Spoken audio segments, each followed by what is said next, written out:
10 at 10. The murder of Officer MNsure has affected our everyday life here at the police department and within the community.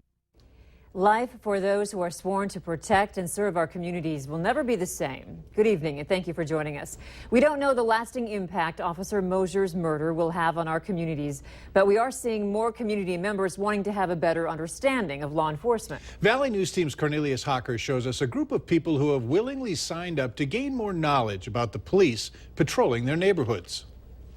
It's been great for us. It's been a very successful program and a very popular program. West Fargo Citizen Police Academy takes everyday people and over the course of 11 weeks gives them a look into the life and job of a police officer. Us opening our doors and showing the citizens what we do and what our different roles are in the community, I think that's important. I think the public's interested in it. It's truly a new program, even though it's been in existence for 16 years because of the fact of the murder of Jason MNsure on Ash Wednesday.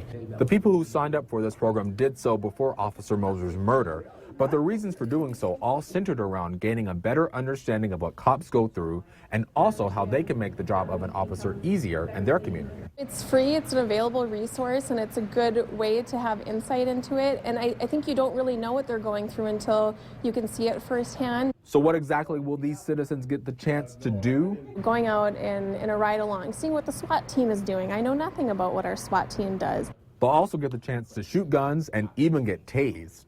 Time will only tell if interest in the Citizen Police Academy increases, but for now, West Fargo Police are taking it day by day, knowing they have a community that stands with them.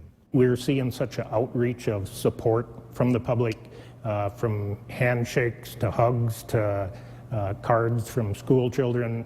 It's simply amazing. Cornelius Hawker, Valley News Live. The Citizen Police Academy will run until the spring. We'll be sure to check back with them once they start hands-on training.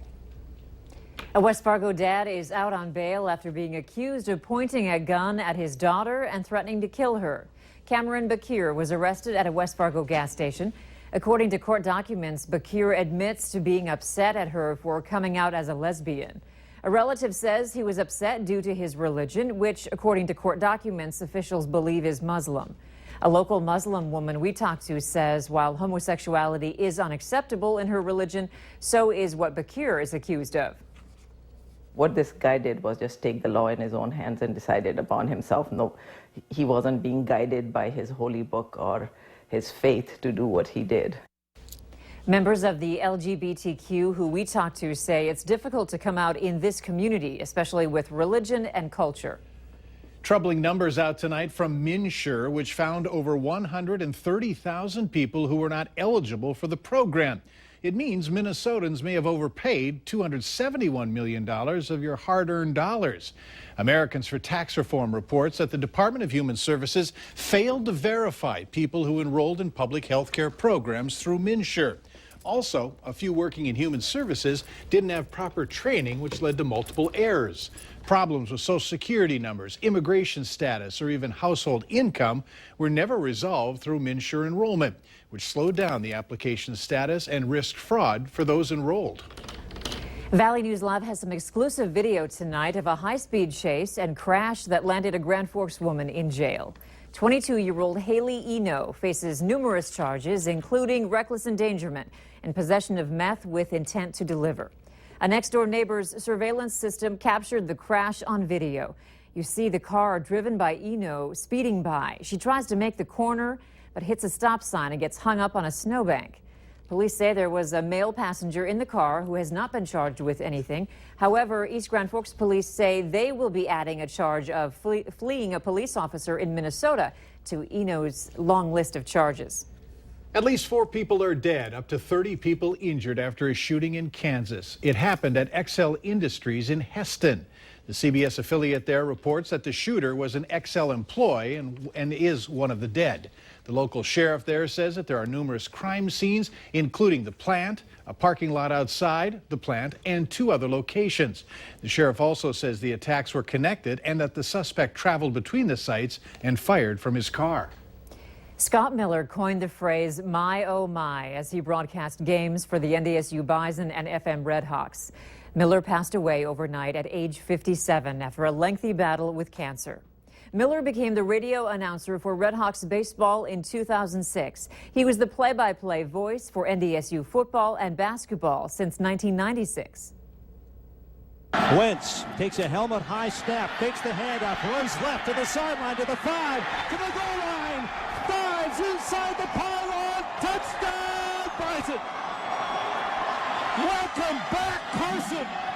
You know, I got to know Scotty over the last 2 years really well.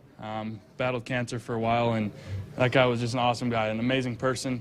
You know, I almost teared up this morning when I heard he passed away, but I knew he was struggling, and I know he's in a better place, so I'm just thoughts and prayers are with that family for sure.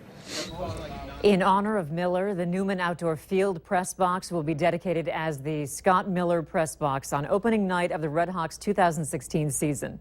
Visitation for Scott Miller is planned for next Tuesday from 6 to 7 with a prayer service following at 7 p.m. His funeral will be Wednesday at 11 in the morning at First Lutheran Church in Fargo. For the last 2 months, I've been on a journey. My goals were to lose weight, get into better shape, and develop a lifestyle to support the first 2 goals. With the help of Sanford's Wellness Center, I can confidently say that I'm on the right road. Good things have happened. The challenge for me, and maybe you, is staying on that road, and that's the focus of my story tonight. Afterwards, I want to update you on my weight, and I want to share with you some test results from earlier this week.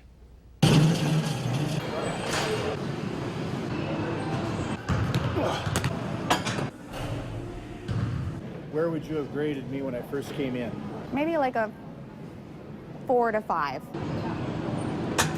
And now, at the end of this 2-month soiree, where would you put me? I think closer to like a 6 or 7. You've built some strength, your stabilization is better. But again, there's always room for growth there. You mean I've only gained 2 numbers? Where did the 2 months go? Once I got into the habit of eating less and working out more, time flew by. By design, this journey of working out and sharing my story with you was set to end by March 1st. Now, to some of you, that might sound familiar. It's common for the first of the year getting healthy resolutions to wrap up about now, for folks to give up. I think some people start off too fast, whereas they maybe started off with little or nothing to begin with, but then they come in and say, okay, I'm going to come to the gym every day of the week. And then that goes well for a little while, but then you get burnt out.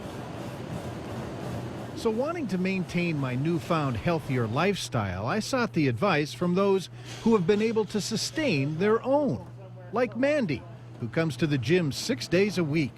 Once you get here, that's the hardest part. Once you get here, you get going. Those first 5, 10, 15 minutes are kind of a struggle, but afterwards, you're so happy you did it. Or Shelley, who's committed to working out 5 days a week and is happy with her weight loss. It's a journey, it's not a race, and we all have trouble with that particular aspect. You want to lose the weight like right now, and it just doesn't happen. It takes time. You just can't give up on yourself. It's amazing what you can do if you just plug away. Or Michael, who works out almost daily, has gone from weighing 500 pounds to 270.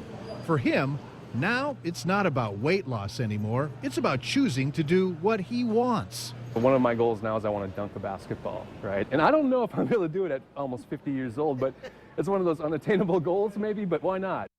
Yeah, why not? So what am I going to do? I plan on continuing to exercise, and why not? As far as eating, I want to continue limiting portion sizes and making better decisions about what I eat. I'll be living with that no forbidden food list as long as it's in moderation. Let's get to my weight. Just to review, at the end of last year, I was somewhere between 220 and 225 pounds. 3 Thursdays ago, I weighed in at 214.1. 2 Thursdays ago, the scale read at 212.3. Last Thursday, I got on the scale and it said 209.3. This morning, 208.2. My goal was to get somewhere between 200 and 205 pounds. I have some other numbers to show you, and these are the ones that I think really underscore what I've been able to gain over the past 2 months.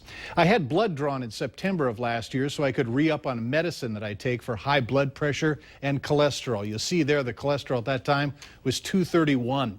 Compare that to a blood draw this past Monday. It's at 180. That's a hefty drop. Keep in mind, I'm still on medication. Regardless, I really like that.